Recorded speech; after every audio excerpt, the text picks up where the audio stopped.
My husband told me, I invited my ex to your brother's wedding. She's basically family. If you trust me, you'll get it. I smiled and said, of course I do. Then I secretly asked her husband to be my plus one. Let's just say the rehearsal dinner became unforgettable. For all the right reasons. If you're watching this video, make sure to like, share, and subscribe to stay up to date with all the latest twists and revelations. And don't forget to leave a comment below telling me where you are watching from. This is the story of how my husband publicly humiliated him, and how I made me regret his actions. Sunday dinner smelled like rosemary, garlic, and comfort. My mother's signature scent of family peace. The table gleamed with wine glasses, laughter, and a kind of warmth that only exists before someone ruins it. My father poured another glass of Cabernet. Ethan teased Nora about her wedding playlist, and Darren sat beside me, spinning his fork like he was bored of the conversation. I should have known that look. It always meant he was about to make everything about him. He cut into his chicken, wiped his mouth with his napkin, and said it as casually as if he were commenting on the weather. I invited Sophie to the wedding. She's basically family. If you trust me, you'll get it. For a moment, no one moved. The clink of cutlery stopped midair. My brother's fork hovered above his plate. Nora's smile faltered. My mother froze halfway through passing the potatoes. Even my father's hand paused mid-pour, wine dripping onto the tablecloth. I smiled. That's what a good wife does when her husband humiliates her in front of her family. She smiles like nothing's wrong. Of course, I said smoothly. I trust you. The lie slid out easily. The wineglass in my hand trembled just slightly, catching the light like a pulse. Sophie Laramie. The name shouldn't have hurt anymore, but it still carried a sting. She was Darren's first love, the woman who had once broken his heart, and apparently still occupied a corner of it. When we first started dating, he used to tell stories about her. Nostalgic, harmless, or so I told myself. I thought he was simply reminiscing. I didn't realize he was remembering. He said her name with that same casual fondness people use when they talk about a city they once lived in but never really left. Ethan's voice broke the silence. Wait, Sophie? That Sophie? Yes, Darren said, as though Ethan had asked him to pass the salt. She's married now. To Liam Cross.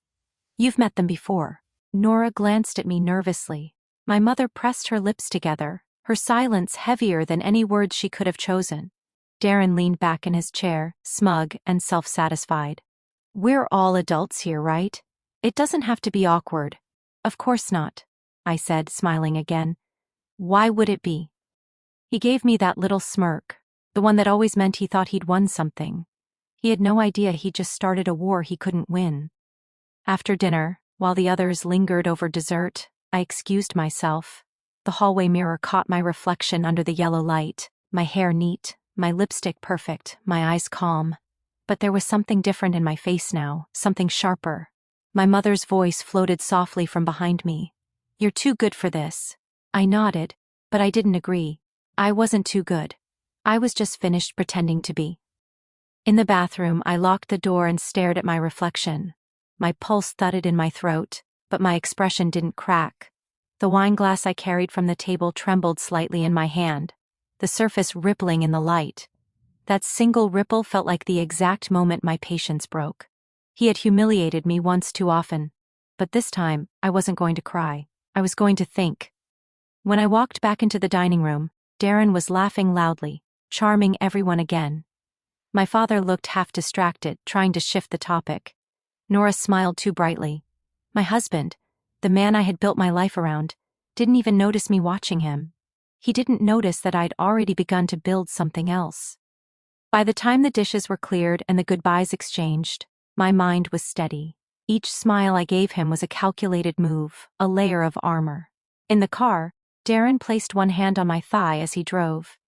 You're quiet, he said lightly. Just tired, I replied. He squeezed my knee. You handled that perfectly, you know. You're incredible. I know, I said, looking out the window. He laughed, thinking it was flirtation. It wasn't. When we got home, he went upstairs to shower. I sat at the kitchen table, the clock ticking loud in the quiet house. I unlocked my phone and opened my notes app. He just made a mistake he'll never forget. The words glowed softly on the screen. I stared at them until my breathing evened out. Then I opened my messages and scrolled until I found a name I hadn't touched in years. Liam Cross, Sophie's husband. The man who, if my suspicions were right, already knew his wife's secrets as well as I did. I typed 2 words. Can we talk? I hesitated only a second before pressing send. The message went through instantly. When Darren came back downstairs, towel draped around his neck, he smiled at me. Coming to bed? In a minute, I said, smiling softly. He leaned down and kissed my cheek, oblivious. When he disappeared upstairs, I looked at my reflection in the dark window. The woman staring back looked calm, almost serene, but her eyes burned with something quiet and new. Trust, I whispered to the glass, the easiest word to weaponize, and that was the night everything began. Chapter 2. Pretending to love him. The morning after the dinner felt like waking up in a photograph, still, composed, every detail arranged just right. The smell of coffee filled the kitchen. Darren stood by the stove, whistling off-key as he flipped pancakes like a man who hadn't just detonated our marriage with one sentence. "Morning, beautiful," he said, smiling that practiced easy smile. "Hungry?" I leaned against the counter, the hem of my robe brushing my knees. "Starving," I said, even though my stomach felt like stone. He kissed my forehead before handing me a plate. I smiled up at him, warm and unbothered. The perfect wife. The kind of woman who doesn't ask questions, the kind who doesn't track her husband's every lie. When he turned to rinse a pan, I slid my phone onto the counter beside his, pretending to check the time. My fingers moved quickly, practiced, careful. One download, one tap, one fake security update disguised as a system sync. By the time he shut off the faucet, I was stirring my coffee and asking about his meeting schedule. "I'll be at the office all day," he said. "Dinner might run late." "Of course," I murmured. "Work comes first." He smiled, kissed my cheek, and walked out the door, leaving behind the faint smell of cedar wood and arrogance. When the door closed, I picked up my phone and opened the tracking app. A blinking blue dot appeared instantly, steady and alive. His location, his route, his arrogance mapped in real time. The first few hours, the dot stayed at his office downtown. Then, at 3:12 p.m., it drifted west. A hotel I recognized, the Sterling, known for its executive suites. I didn't panic. I didn't even cry. I just watched. The dot stayed there for exactly 2 hours and 14 minutes before returning to the office. He texted me 15 minutes later, running late. "Don't wait up," I smiled, not because it was funny, but because I finally understood what kind of game I was playing. That night, I lay in bed beside him. He smelled faintly of cologne and deceit. He slept soundly, one arm draped over me, the picture of trust. I stared at the ceiling until his breathing deepened. Then, slowly, I slipped from under his arm and padded to the study. The glow of his laptop lit the dark.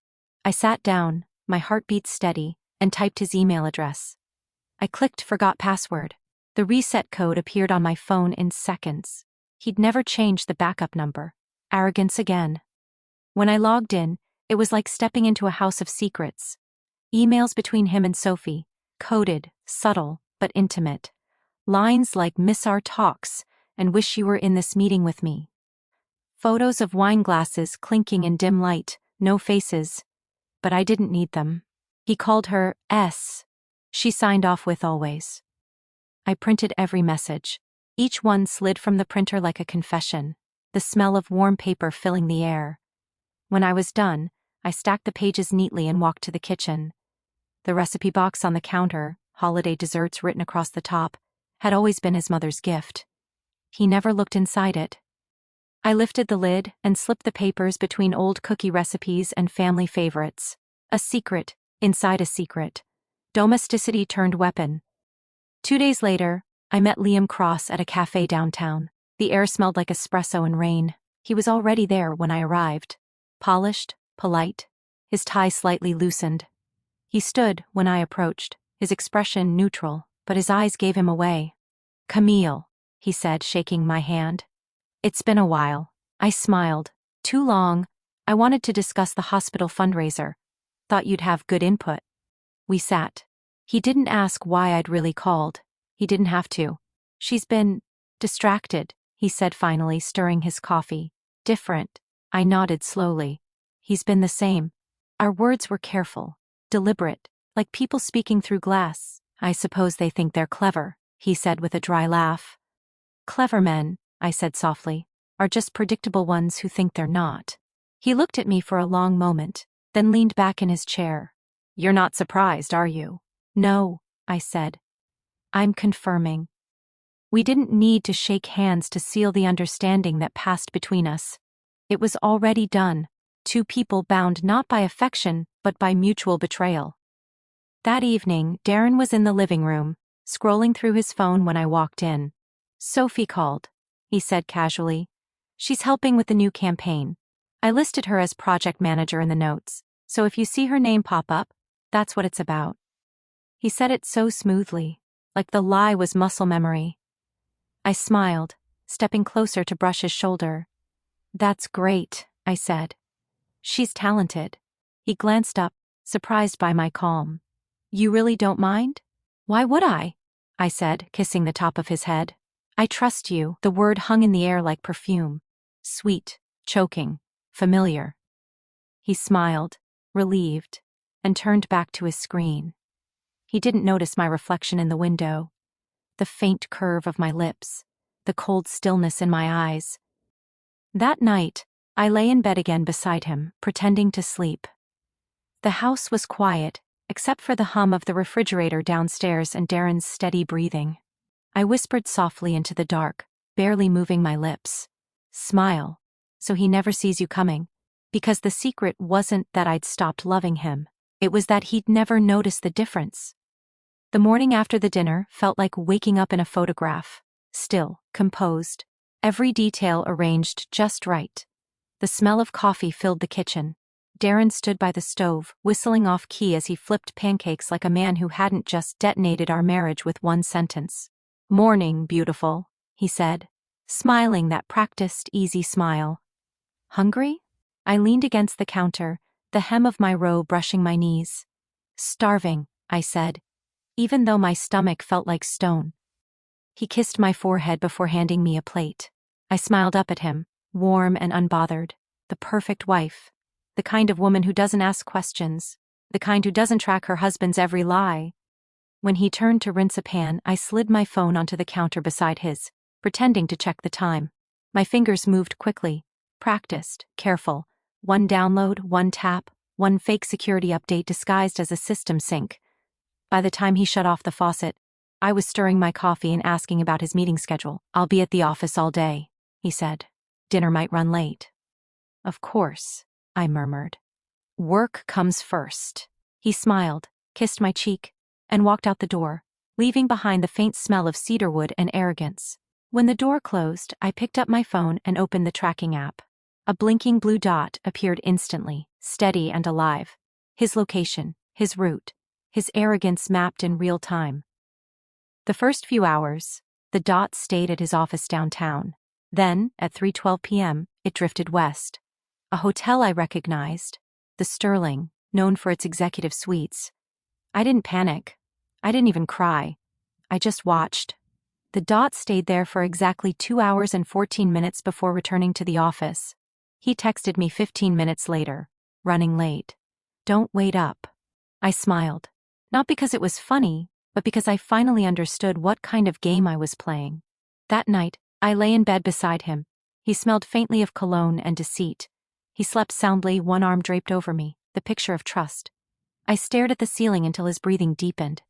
Then slowly I slipped from under his arm and padded to the study. The glow of his laptop lit the dark. I sat down, my heartbeat steady, and typed his email address. I clicked forgot password. The reset code appeared on my phone in seconds. He'd never changed the backup number. Arrogance again. When I logged in, it was like stepping into a house of secrets. Emails between him and Sophie, coded, subtle but intimate. Lines like "miss our talks" and "wish you were in this meeting with me." Photos of wine glasses clinking in dim light. No faces. But I didn't need them. He called her S. She signed off with always. I printed every message. Each one slid from the printer like a confession, the smell of warm paper filling the air. When I was done, I stacked the pages neatly and walked to the kitchen. The recipe box on the counter, holiday desserts written across the top, had always been his mother's gift. He never looked inside it. I lifted the lid and slipped the papers between old cookie recipes and family favorites. A secret inside a secret. Domesticity turned weapon. 2 days later, I met Liam Cross at a cafe downtown. The air smelled like espresso and rain. He was already there when I arrived, polished, polite, his tie slightly loosened. He stood when I approached, his expression neutral, but his eyes gave him away.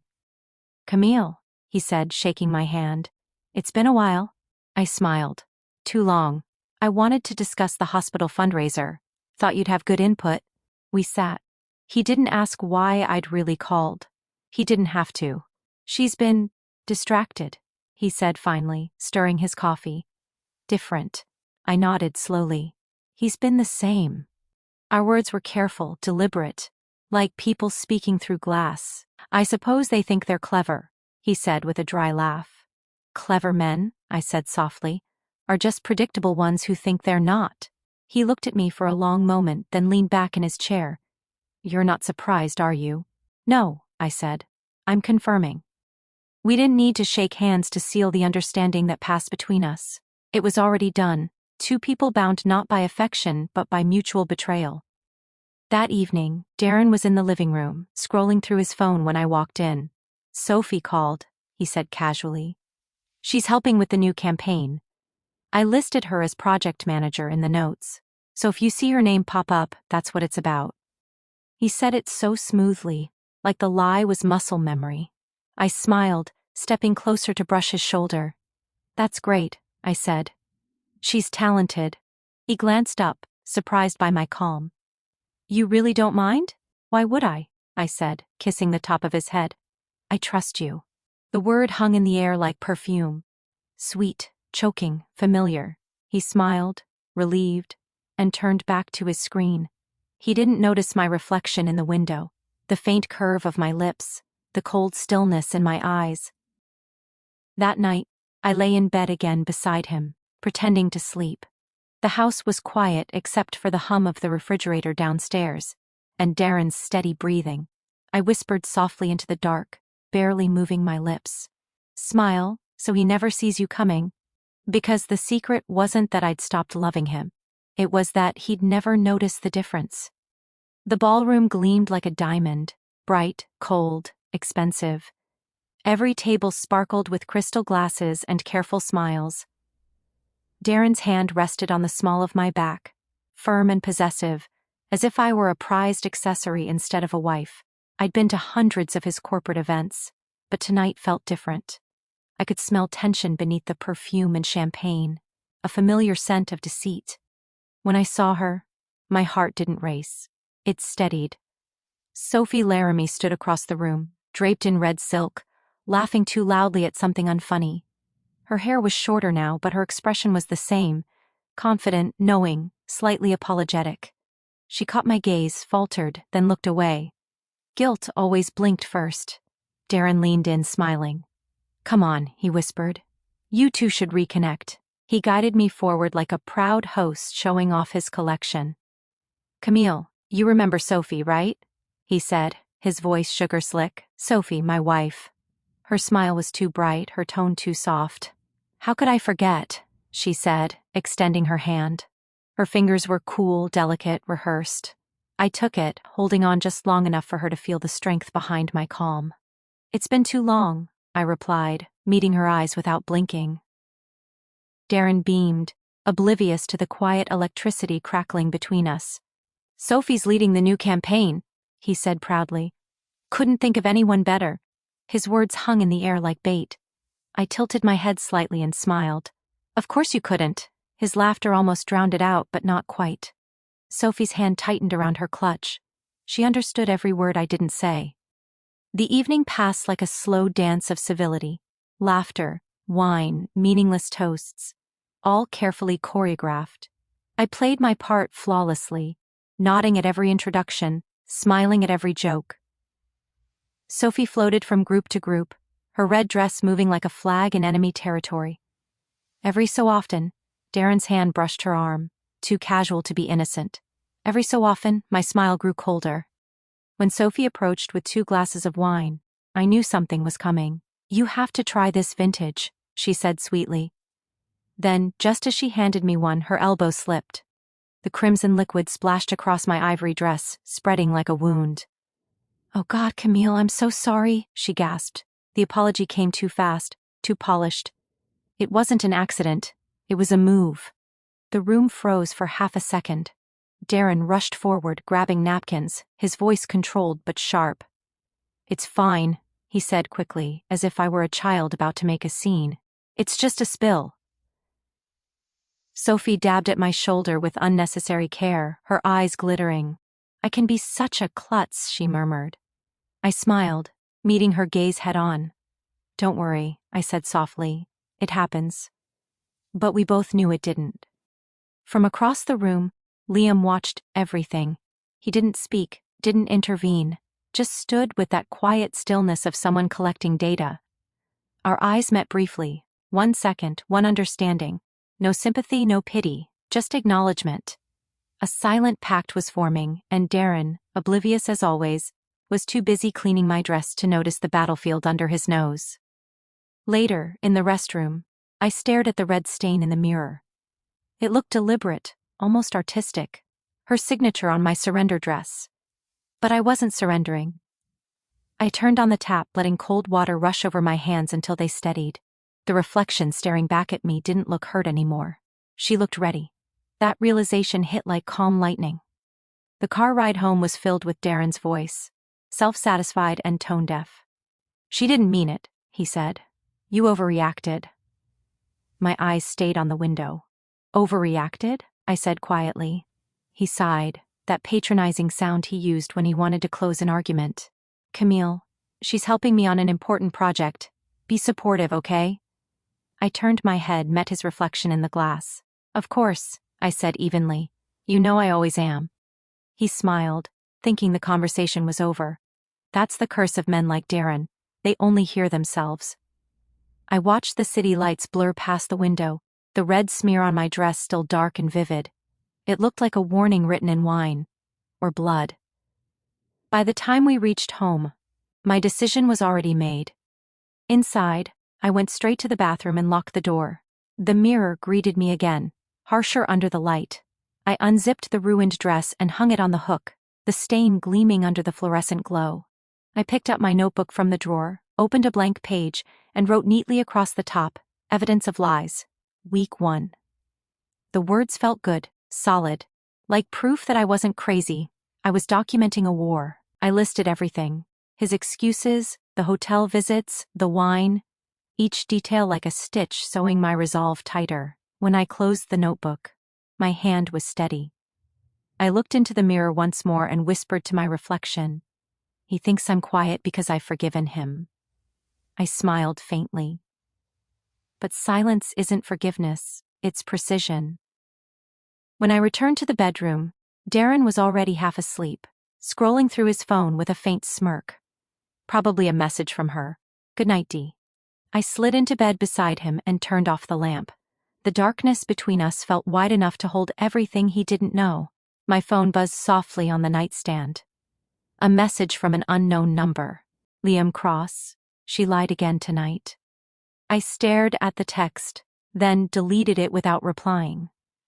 Some things didn't need to be said. I turned onto my side, watching Darren's silhouette in the dark, breathing deep and even, untroubled. I smiled to myself, not out of joy but certainty. The first blow had landed, quiet and clean. He mistook my silence for surrender, but silence was just the sound of me loading my next move. The rain fell in sheets, soft and steady, washing the city clean, or trying to. I sat in the corner of the cafe, the window fogging slightly with every exhale, my hands wrapped around a cup of coffee I hadn't touched. Across from me, Liam Cross looked like a man who hadn't slept in weeks.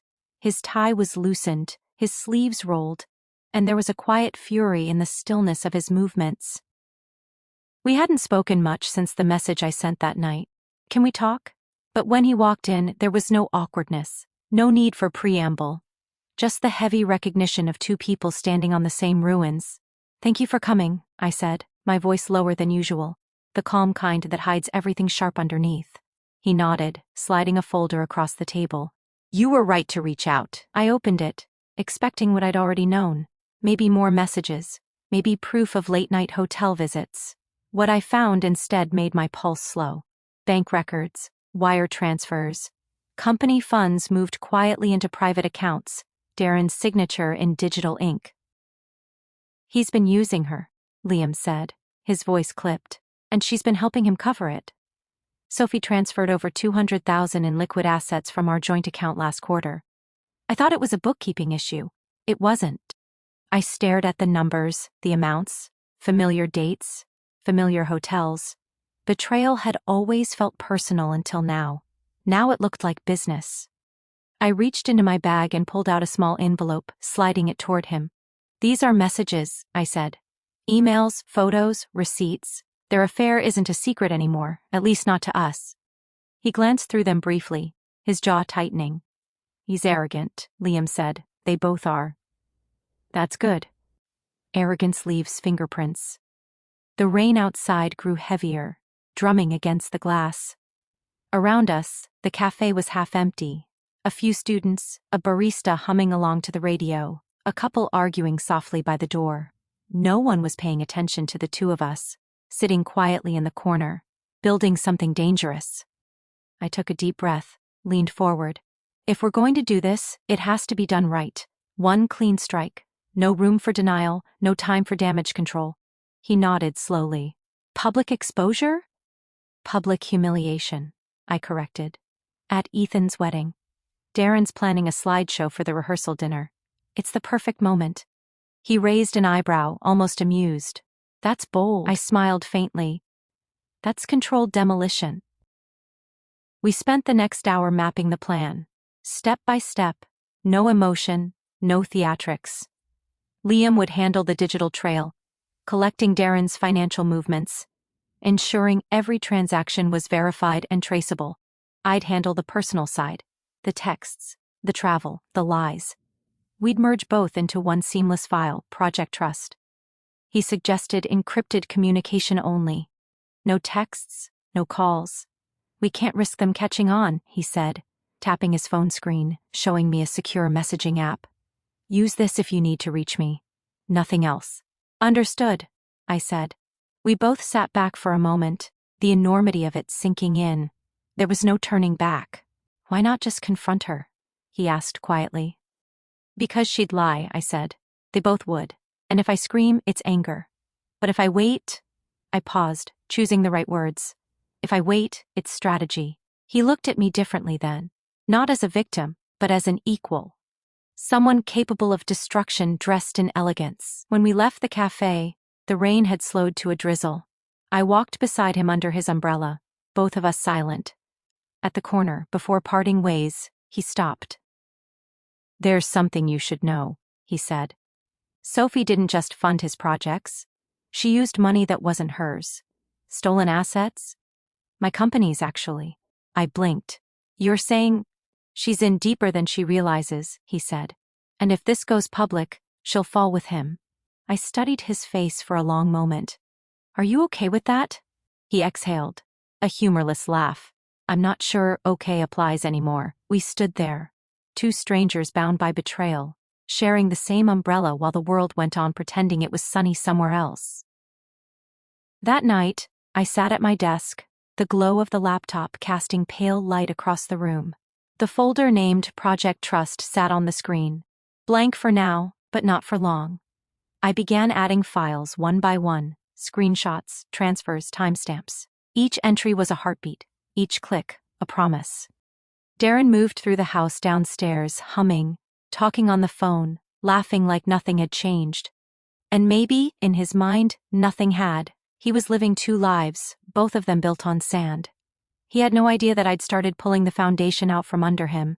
When he came upstairs later, I was already in bed, pretending to read. He kissed my temple, whispered, "Long day?" "Productive," I said softly, turning a page. He smiled. "You always were efficient." He had no idea how efficient. After he fell asleep, I opened my notebook and wrote at the top of a new page, "Controlled demolition. No emotion, only precision." I read the words twice before closing the book. They looked cold, clinical, exactly how I needed to be. I was done reacting.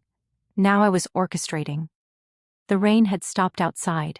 The streetlights reflected in the wet pavement, turning the whole world into a mirror. I sat there for a long time, listening to the sound of Darren's even breathing from the bed. He thought he was untouchable. He thought trust was his weapon. He had no idea it had just become mine. The week of the wedding arrived like a storm dressed in sunlight. Laughter, toasts, last-minute fittings. All of it loud enough to hide what was really happening beneath. My family buzzed with joy. My mother fretted about flower arrangements. Ethan rehearsed his vows. Nora cried over ribbons and place cards. Everyone was too distracted to notice that I'd been quietly building the perfect stage for destruction. Darren, of course, was radiant. He thrived in attention, in admiration. Every word out of his mouth was a performance, every gesture deliberate. He walked around the house like a man rehearsing for his own applause. He kissed my cheek in front of my parents, helped my brother carry boxes, and told everyone how proud he was to be part of this family.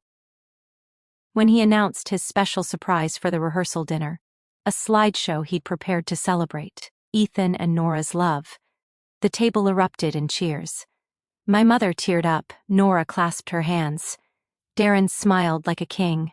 I raised my glass to him and said softly, "That sounds beautiful." He winked at me. "You'll love it." Oh, I would. The next morning, I found him in the study hunched over his laptop, editing slides. Pictures of family vacations, birthdays, milestones, the carefully curated illusion of a man who valued love and legacy.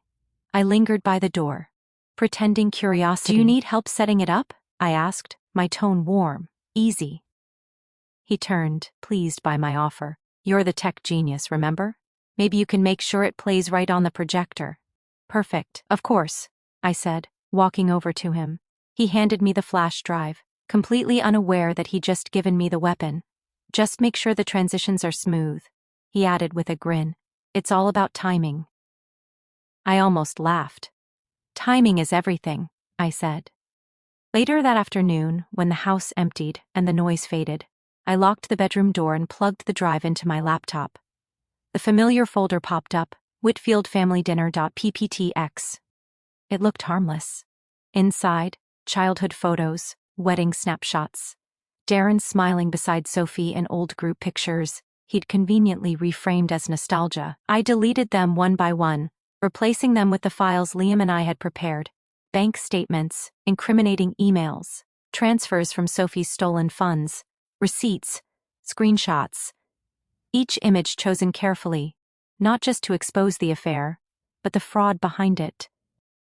Every click felt like sealing a confession. When I finished, I renamed it the same way Darren had, saving over his version. whitfieldfamilydinner.pptx. No one would notice the difference until it was too late. I met Liam that evening outside the hotel. The air was crisp, heavy with the smell of rain waiting to fall. He was already there, leaning against his car, a small flash drive in hand. "This one's untraceable," he said quietly. "Even if he tries to delete it mid-presentation, it'll keep running until the end." I took it, feeling the cool metal press against my palm. "You thought of everything." He gave a faint smile. "You taught me patience. I'm just giving you precision." We stood in silence for a few seconds, watching guests arriving through the glass doors. Ethan hugging Nora's family, my mother waving frantically at the florist. A perfect picture of love and normalcy. Liam looked at me. "When this plays, there's no going back." "I don't want back," I said. "I just want truth." He nodded once, and I knew he understood. That night, Sophie arrived at the hotel, gliding through the lobby in cream silk and nervous grace.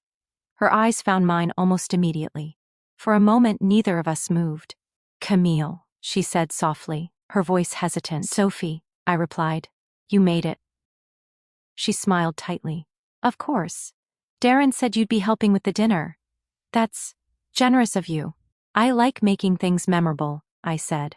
Especially nights people never forget. Her hand twitched against her purse strap. I watched her walk away, spine stiff, pretending not to flinch under my gaze. The next day, the house was chaos again. Guests everywhere. Laughter echoing through every hallway. Darren strutted through it all like a man basking in his own legend. At one point, while adjusting his cufflinks in the mirror, he said casually, "You know, Camille, you're lucky to have a man other women still want." I turned from the dresser, met his reflection in the glass. My voice was calm, almost tender. "You'll be lucky if one still does tomorrow." He smirked, not hearing the blade behind the words. "You're funny when you're jealous." Jealous? I said lightly. That's such a small emotion for something this big. Ethan noticed something in me that afternoon. He pulled me aside in the kitchen, his tie hanging loose, his expression worried. "Are you sure you're okay? You've been different." I smiled at him. "I'm just tired, big week." "Camille," he said quietly, "if something's wrong, you tell me, right?" I touched his arm. "Ethan, tomorrow will be perfect, I promise." He studied my face for a moment, then nodded slowly. He believed me. Everyone always did. I delivered my dress to the hotel that night. The ballroom was half decorated, flowers being arranged, chandeliers dimmed to a soft glow. I walked up to the booth where the tech team was testing equipment. "My husband wanted me to drop off the final version of his slideshow," I said, handing over the USB Liam had given me. "He said to make sure this one plays." He made a few last-minute edits. The technicians smiled, sliding it into the system. "No problem, Mrs. Whitfield. We'll cue it up first thing tomorrow." I thanked him and walked away, my heels echoing softly on the marble floor. I caught my reflection in one of the mirrored columns. Calm, graceful, unrecognizable. For the first time, I didn't see the wife who forgave, or the woman who waited. I saw the strategist who had already won. Back in the suite, Darren poured champagne. "To tomorrow," he said, raising his glass. I raised mine too. "To truth." He chuckled. "That's what I love about you. Always so serious." I smiled faintly. "Not tonight." We drank. He kissed me once before heading to the shower, humming under his breath, perfectly content in his ignorance. When he disappeared into the steam, I walked to the window. The city lights glittered below, 1,000 tiny witnesses waiting for dawn. Somewhere out there, Liam was already sending messages to Darren's investors, alerting them of financial irregularities. The first domino was already falling. Tomorrow, all of it would collide. The affair, the lies, the money, the mask. And I would be standing there, smiling, while his perfect world crumbled. Voiceover: revenge doesn't shout. It waits for applause. The ballroom shimmered with soft light and false warmth. Golden candles, polished silverware, the clink of champagne glasses punctuating laughter. My mother looked radiant, Ethan nervous but glowing beside Nora. Everything looked perfect, exactly as it should.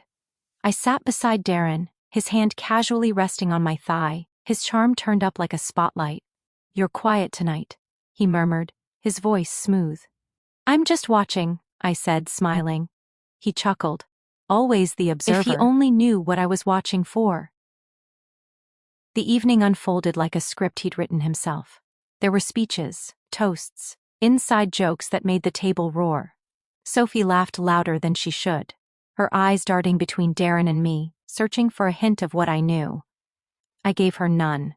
My smile was flawless, my laughter perfectly timed, my hands steady. Across the table, Liam sat with his parents, silent but attentive. When our eyes met, he gave a subtle nod. It was time. Darren stood, clinking his glass for attention. His voice filled the room easily, smooth as honey and twice as thick. "If I could have everyone's attention for just a minute," he began, smiling at me first, then turning to the crowd. "I want to make a little toast. To trust, and the people who make life worth living." A murmur of approval rippled through the tables. My mother smiled proudly. Nora wiped a tear. He paused, soaking in the admiration like sunlight. "I've prepared something special," he said, lifting the remote. a little trip down memory lane.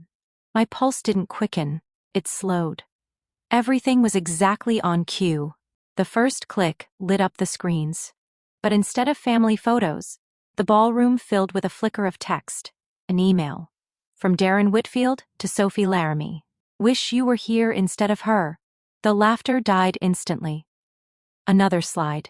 A hotel receipt, time-stamped 3:12 p.m. The Sterling Hotel. His signature beneath the charge. Then another. Sophie's name under guest confirmation. Gasps. Silence. Then whispers. My father leaned forward, frowning. Ethan froze, his mouth halfway open. Nora's hand clutched his arm. Sophie's face drained of color as the next slide appeared. Screenshots of their messages, the language growing more intimate, more explicit. And then, the bank transfers. The corporate trail. Money moved through Sophie's account, the timestamps lining up perfectly with Darren's project deadlines. The room was silent except for the faint hum of the projector. Every slide hit like a heartbeat. Turn it off. Darren's voice cracked, his hand slamming the remote. Nothing happened. The slideshow ran itself, Liam's untraceable magic doing its work. I said turn it off, he shouted again, his face red, his perfect composure unraveling in front of everyone. Sophie pushed back from the table, shaking. I didn't know, she started, but her voice broke. You didn't know? Ethan snapped, standing. You didn't know you were sleeping with my brother-in-law? Ethan, my mother whispered, her voice trembling. But he didn't stop. You sat in our house, he shouted at Darren, and smiled at my sister like nothing was wrong. The screen flickered again, a photo of Darren and Sophie in a hotel lobby, his hand on her lower back. The timestamp glowed like an accusation. Nora burst into tears. My father stood slowly, his face gray with fury. That's enough, he said, but the screen didn't listen.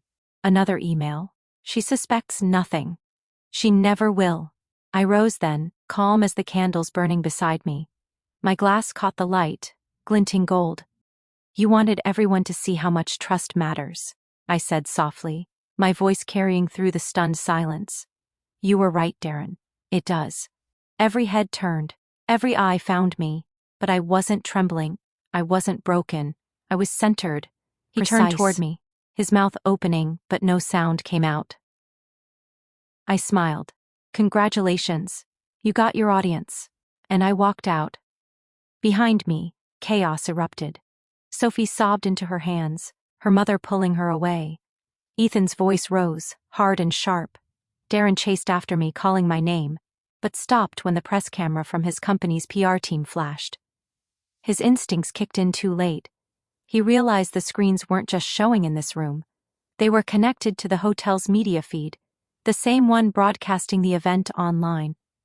Somewhere across the city, Liam was pressing send on an anonymous email to Darren's investors, attaching a copy of the same slideshow. By the time Darren turned back toward the ballroom, his empire had already started to crack. I stepped outside into the night air.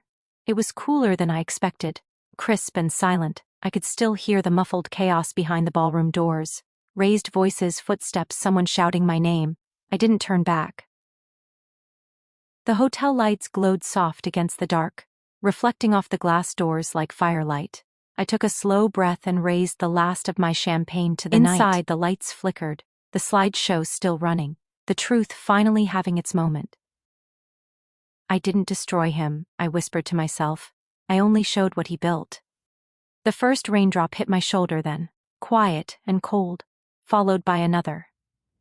I tilted my face upward, letting the drizzle touch my skin. Behind me, I heard the door slam open, Darren's voice raw and desperate. Camille! I turned just enough for him to see my profile, the calm curve of my smile. Then I walked away. Each step felt lighter, each breath steadier. The night was mine again. The morning after the dinner, the world woke up on fire. By dawn, the video was everywhere. The emails, the photos, the receipts. Someone had recorded the whole thing on their phone, and within hours, it was flooding social media. Billionaire's affair exposed at wedding rehearsal became a trending headline. Every platform replayed Darren's panic in high definition, his red face, his shaking hands, his desperate attempt to kill the slideshow while the world watched. I saw the clips by accident. My phone buzzed on the nightstand, and curiosity, or maybe habit, made me look. There he was, still pretending to be composed, still trying to talk his way out of the truth. I watched for 10 seconds, then turned the phone face down. I didn't need to see the rest.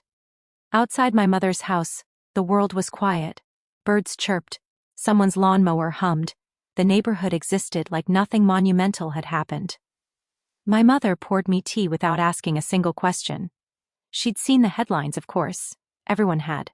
But all she said was, "You should rest." I did.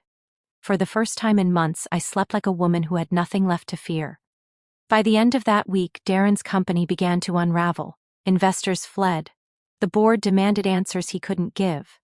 The corporate accounts were frozen, pending investigation. Even his partners stopped returning his calls. The charm that once opened doors now closed them. The press began camping outside our old house, shoving microphones into the gate, shouting his name like a curse. He issued a statement through a PR firm, all cold contrition and hollow sincerity. Mistakes were made, lessons learned, family remains my priority. It fooled Liam no sent one. me Updates from time to time. Short, factual messages, stripped of emotion. Asset freeze confirmed. Sophie moved out last night. Divorce filing complete. I kept it clean. He's trying to spin it as hacking. I replied only once. He's always been good at pretending. When I moved back in with my mother, it wasn't an announcement. I packed what I needed: clothes, documents, a few books, and left the rest behind. The house felt heavy as I walked through it for the last time. Every wall held echoes of who I'd been when I believed him. The woman arranging flowers, waiting up late, defending him to others. She didn't live there anymore. My mother didn't ask for details. She just gave me a room, fresh sheets, and silence. I filled the space with breathing. Some nights, the exhaustion hit like a wave. I'd sit by the window and stare at nothing, feeling the ache where anger used to live. It was strange. Peace didn't feel triumphant. It felt hollow at first, like the quiet after an explosion where you are not sure if the ringing in your ears means you've survived or not. Liam came by one afternoon, unannounced but not unwelcome. He stood at the porch with a folder under his arm, the faintest smile on his face. "You look better," he said softly. "Better than who?" I asked. He laughed once, low, tired, but genuine. "Better than you looked the night we met." We sat outside, the air thick with the scent of rain and cut grass. He told me Sophie had left town, something about needing time to heal, which was code for avoiding consequences. I didn't care where she went. The game was over. "She'll talk eventually," Liam said. "But by then, he'll be too discredited to matter." I nodded. "You sound almost sorry for him." "Not sorry," he said, "just done." We fell silent, and for a long moment, the quiet between us didn't hurt. It just was. A few days later, Darren resurfaced in the only way men like him know how: a televised apology. He sat across from a reporter, pale and sweaty, trying to summon his old charisma. "I made terrible mistakes," he said, his voice wavering. "I've disappointed people I love, but I want to rebuild." The reporter asked about the fraud allegations. Darren blinked. "Misunderstandings," he said quickly. "Taken out of context." The clip went viral for all the wrong reasons. The internet tore him apart within hours. The headline the next morning read, "Darren Whitfield's redemption interview becomes career suicide." I watched the clip once, then turned it off halfway through. That night, I pulled out our wedding album from the back of the closet, the gold-trimmed cover, the smiling faces frozen in their perfect illusion. I carried it outside to the small fire pit behind my mother's house. One by one, I fed the photos to the flames. Our first dance, the kiss, his hand on mine, the promise that had turned into a lie. The pages curled and blackened, the smoke rising like something sacred leaving the earth. My mother came outside and stood beside me, her arms folded. She didn't try to stop me. When the last photo was gone, she said quietly, "You did what he never thought you could." I stared into the dying fire. I didn't do it for him. Later, when I went back inside, my phone buzzed. A message from Liam. "Board seized remaining assets today. His shares have been reassigned. I frowned, typing back, to who? No reply came, not immediately. Then, after a few minutes, I stared at the screen, the words glowing in the dark. The folder he carried that day. I understood now. He'd transferred Darren's controlling shares into my name before the board could dissolve them. I didn't ask how. Some victories don't need explaining. For the first time, I let myself smile. Not cruel smile, not even a satisfied one. Just quiet acknowledgement. Justice didn't roar, it whispered. It waited. Before bed, I stood by the window, the faint smell of smoke still clinging to my hair. The night outside was still. The kind of stillness that feels earned. Darren's world was gone, his company, his reputation, his lies. Mine, though, had only just begun. The rain began before midnight, soft at first, then steady, the kind that soaks the world in silence. I was reading by the window when I saw the headlights slice through the dark. A car stopped just beyond the gate. For a moment, I thought it was a mistake. Then the door opened, and he stepped out. Darren. Even from that distance, I could tell he was drunk. His movements were heavy, unsteady, like someone walking through a dream they didn't understand. The rain hit him hard, flattening his hair, darkening his shirt. He stood at the gate, gripping the bars, and called my name. The sound cut through the rain, hoarse, desperate, broken. I didn't move. I just watched. He shouted again, his voice cracking. You can't just disappear, you can't. His words slurred into the downpour. You think you can take everything from me? My life, my name, my company? I opened the front door but didn't step out. The porch light spilled across the wet pavement, and the rain turned silver in its glow. You shouldn't be here, I said. My voice was calm. Too calm for him to handle. Don't do that, he snapped. Don't talk to me like you're above me. I tilted my head. You came here to remind me you're not? He stumbled forward, slamming a hand against the gate. You ruined me, Camille! No, I said quietly. You did that. I just let everyone watch. He stared at me for a long moment, the rain dripping from his chin, his shoulders rising and falling like he was holding back a scream. Then he laughed, a sharp hollow sound. You think this makes you clean? You think they won't come for you next? They won't, I said. He took a step back, his voice lowering, darker now. I made you. Everything you had came from me. Then I guess it's poetic, I said. You taught me how to destroy you. He shook the gate once, hard enough that the metal rattled. I didn't flinch. He looked at me through the rain, soaked, shaking, wild-eyed. I almost pitied him. Almost. Open the gate, he said, his tone dropping into a plea. Please, Camille. There's nothing left to fix. Don't say that, he whispered. You loved me once. I did, I said softly. And then you taught me not to. He pressed his forehead against the metal bars, his voice trembling. You don't understand what it's like to lose everything, to wake up and... He stopped, choking on his own breath. To wake up with no one.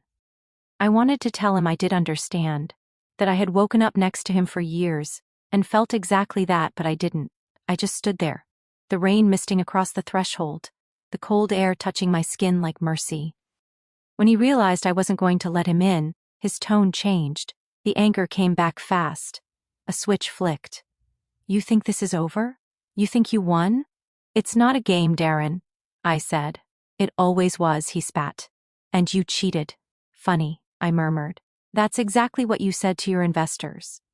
His face twisted, and he lunged at the gate again, shaking it violently. The sound was loud enough to draw light from my neighbor's window. I stepped back, closing the door halfway, and that only enraged him more. Don't you dare walk away from me, he roared. But I already had, months ago, in pieces so small he never noticed until they were gone.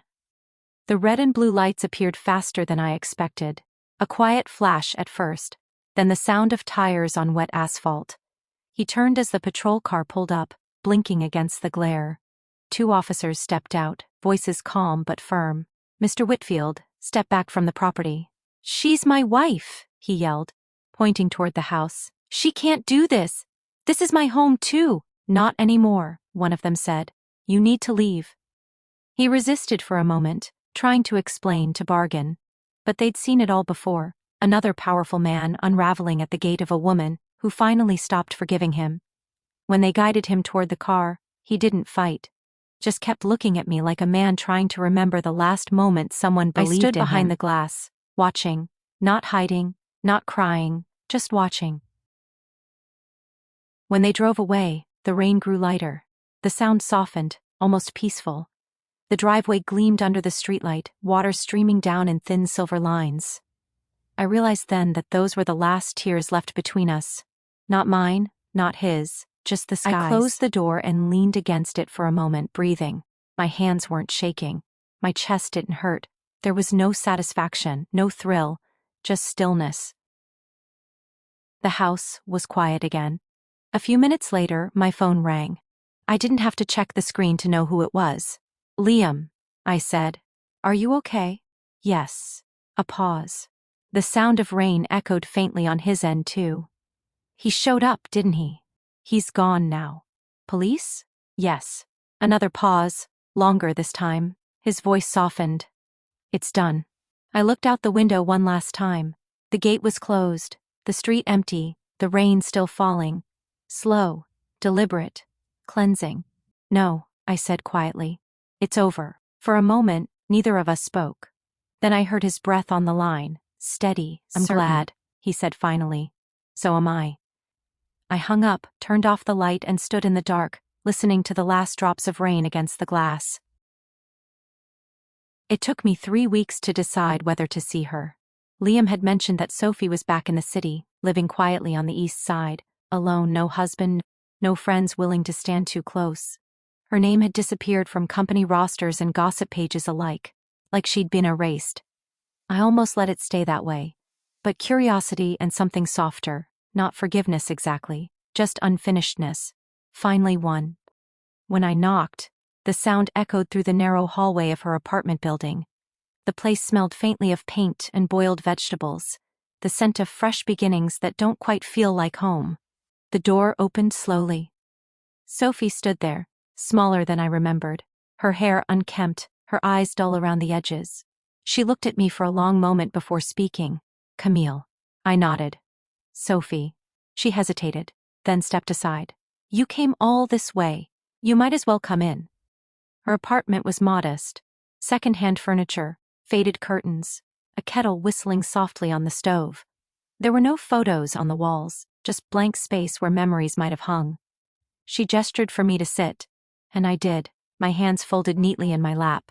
You look different, she said after a moment, pouring water into 2 chipped mugs. Free, I said. That's probably what you mean. She gave a weak smile. Maybe. I wouldn't know what that feels like yet. The tea was bitter, strong black, no sugar. It fit the room. For a while, neither of us spoke. The steam rose between us like fog, making everything softer, blurrier. Finally, Sophie broke the silence. He made me believe I mattered, she said quietly. That I was saving him. That I was the one thing keeping him sane. My hands tightened around the mug. He made us both believe that, I said. Her eyes filled, but her voice stayed steady. He told me you didn't understand him. That you treated him like a burden. I let out a breath that sounded almost like a laugh. He said the same about you. Sophie's lips trembled. God, we were pathetic, I said softly. We were human. Just unlucky enough to love the same mistake. She turned toward the window. The afternoon light made her look older, her skin pale, her shoulders slumped as if she'd been carrying something heavy for too long. I watched the video, she said after a while. The night it happened. Someone sent it to me before it hit the news. Why didn't you stop it? I asked. She looked down. Because I deserved it. The honesty in her voice startled me. There was no self-pity, no defense, just weary acceptance. I thought if I kept quiet, maybe it would all go away, she continued. But lies don't vanish, they rot. I nodded slowly. They do. She turned back to me. Did you hate me? I thought about that, about all the sleepless nights, the humiliation, the rage. At first I admitted, but then I realized hating you was just another way of holding on to him. She blinked, and one tear slipped down her cheek. You're stronger than me. No, I said. Just finished sooner. We sat in silence again, the kind that doesn't need to be filled. She reached for a tissue and dabbed her eyes. I didn't move. Watching her, I felt something I didn't expect. Not triumph, not sympathy, but a faint, quiet understanding. We'd both lived inside the same storm, only I'd found a way to step out of it first. I don't expect forgiveness, she said finally. I'm not sure I have any to give, I replied. But I don't need revenge anymore. She nodded. That's something, at least. When the tea was gone, she refilled our cups, though neither of us drank. He tried to leave, she said suddenly, her voice barely above a whisper. I looked up. What? After everything went public, she said. Before the police found him that night. He was packing, he had a fake passport, another name, another country. He said he'd call me once he was safe. The words landed like cold stones. I felt nothing. No surprise, no anger. Just confirmation. He always thought there was another escape, I said. She nodded. He didn't make it to the airport. No, I murmured. He didn't. She met my eyes then. You really finished him, didn't you? I held her gaze. He finished himself. I just didn't save him from it. When I finally stood to leave, she didn't stop me. She followed me to the door, her hand resting lightly on the frame. Camille, she said softly. Whatever you want, now? I said. You can start over, or you can keep waiting for ghosts. Either way, it's your turn to choose. Her eyes shimmered again. And you? I already chose, I said. I chose to live. She smiled faintly. We were both wives, she said, her voice trembling. I said, opening the door. Only one survived. Outside, the rain had stopped. The air was cool and clean, carrying the faint scent of petrichor and new beginnings. As I stepped onto the sidewalk, the clouds broke open, sunlight spilling through in thin golden rays. It touched everything, the wet pavement, the leaves, even the cracked steps behind me. I turned back once, just enough to see Sophie through the window, still standing there, holding her mug, staring at the light. For the first time, I didn't feel anger, or pity, or even victory, just peace. It arrived on a Tuesday morning, tucked between bills and a glossy furniture catalog I hadn't asked for. The envelope was plain, no return address, the kind of anonymity that tries to disguise its intent. But the handwriting stopped me. I knew it instantly, slanted, deliberate, too proud to admit its tremor. For a moment, I just stared at it. The sunlight poured through the kitchen window, catching on the edge of the paper. And for a strange second, I thought about how ordinary it looked. How something so small could once have held the power to ruin me. I made tea. I sat down. The first line read exactly as I expected. If you trust me, you'll get it. That was Darren, still believing trust was something to earn through manipulation, not honesty. His voice echoed in my mind as I read. I could almost hear his tone, calm, persuasive, like every apology he'd ever rehearsed. The letter was handwritten, 4 pages, no punctuation where it mattered. He rambled about regret, about love, about how the world had turned against him. He said I'd gone too far. He said Sophie had lied to him, that the money wasn't his fault, that he'd been desperate. He said he missed me. By the time I reached the end, I realized something. There wasn't a single sentence that sounded like accountability, just echoes of the man who always wanted to be pitied instead of understood. I folded the letter neatly, placed it on the counter beside my mug, and stared at it for a long moment. The words blurred in my mind until they no longer sounded like him. Just noise. Then I stood, walked to the fireplace, and struck a match. The flame caught easily. The paper curled inward, black edges spreading like a slow confession. For a second, the ink glowed faint blue before it vanished entirely. I watched until the last corner crumbled into ash. The smell was sharp, clean. Not grief, not nostalgia. Just finality. As the fire dimmed, I felt something loosen inside me. Not joy, not even relief, but images release flickered in my mind, uninvited but welcome this time. The dinner table where it began, the trembling wine glass, the slideshow's first shocking slide. the look on Darren's face when his world fell apart. The moment I realized I didn't have to scream to be heard. Every piece of it, every calculated move, every moment of control, had led me here. To this quiet morning. To peace that didn't ask for an audience. My phone buzzed on the counter, snapping me back to now. Dinner a message tonight? From Liam. I looked at the text for a while, smiling faintly. He never pushed. He never asked for more than I could give. That's what I respected most about him. His silence wasn't heavy, it was space. I typed back one word, maybe, then I set the phone down and walked to the window. The day was bright, one of those crisp mornings when even the air feels new. The garden outside glistened from last night's rain, every leaf catching the light. I stepped out barefoot, feeling the dampness of the ground, the sun warming my face. No ring on my hand, no shadow behind me. For months, I'd lived in the echo of Darren's choices, but that morning there was nothing left of him. Not in the air, not in the house, not in me. Just sunlight and quiet. I knelt beside the flower bed, brushing my fingers across the soil. It was still wet, cool against my skin. I thought about planting something. Maybe lavender, maybe nothing at all. Freedom didn't need symbols. Sometimes it was just the absence of fear. Later, while making lunch, the TV played softly in the background. A headline scrolled across the bottom of the screen. Disgraced entrepreneur caught at airport with false passport. I didn't have to look. Darren had tried to run again. The reporter's voice droned on, details about his fake identity, the cash he carried, the years of investigation ahead. The story ended the same way it began. With his arrogance, always believing he could outsmart consequences. I turned the volume down until the words were just a murmur, fading into the hum of the refrigerator. When evening came, I poured a glass of wine and stepped outside again. The sky burned gold and pink at the edges, the air still and soft. I thought of all the versions of myself I'd been. The naive wife, the silent strategist, the woman who turned pain into power. Each one had done her part, each one had survived. I raised the glass slightly toward the horizon, not a toast to revenge, not to him, but to the quiet that followed. The world kept moving. Cars passed, neighbors talked, a dog barked in the distance. Life had a way of resuming without fanfare.